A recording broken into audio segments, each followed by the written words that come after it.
What on earth is he doing now, you might be thinking? Why is he pulling apart a perfectly good action camera? Basically, you might remember from one or two of my previous videos, the sound is just not working, just clicks and stuff that I'm getting from this. So, microphone down there.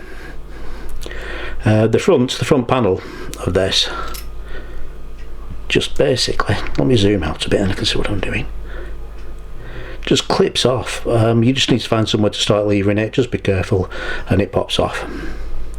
However, once you get inside, on this particular model,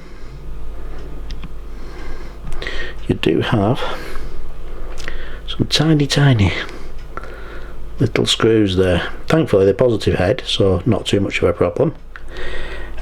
What I would recommend is using some good quality tools.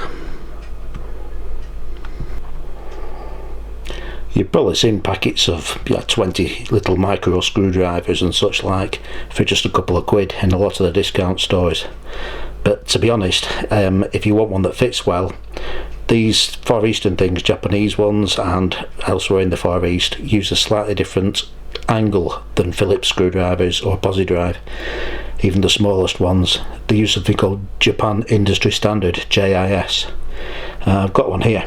It's made, let's get the right way up, made by a company called Wiha. Precision screwdriver, made in Germany. It'll cost more than one of those packets of 20 screwdrivers, but it'll last a lifetime. I've used this in camera repairs when I used to do that sort of thing, because it actually fits the screws, which is a big help, and you can actually put a lot of pressure on it without it twisting or snapping. Because if you've ever had to put a lot of pressure on the cheap tools, you will know as well as I do, they don't seem to be made out of metal, they seem to be made out of cheese. So hopefully this will get me inside. I may have a look, see if the microphone element has come desoldered, a dry joint basically.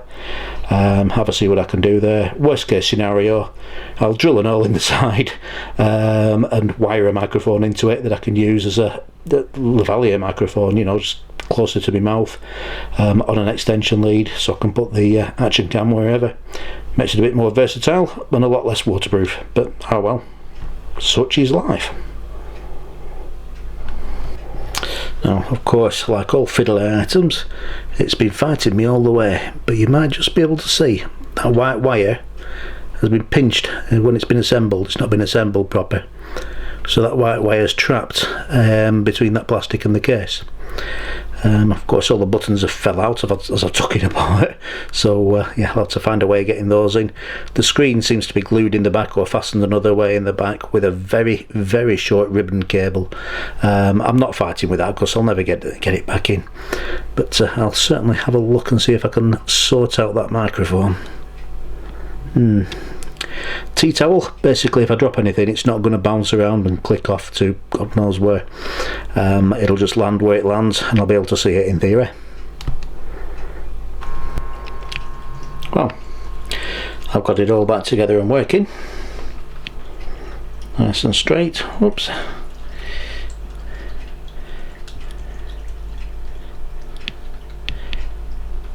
But the sound is still terrible. I can just about hear my voice on it. So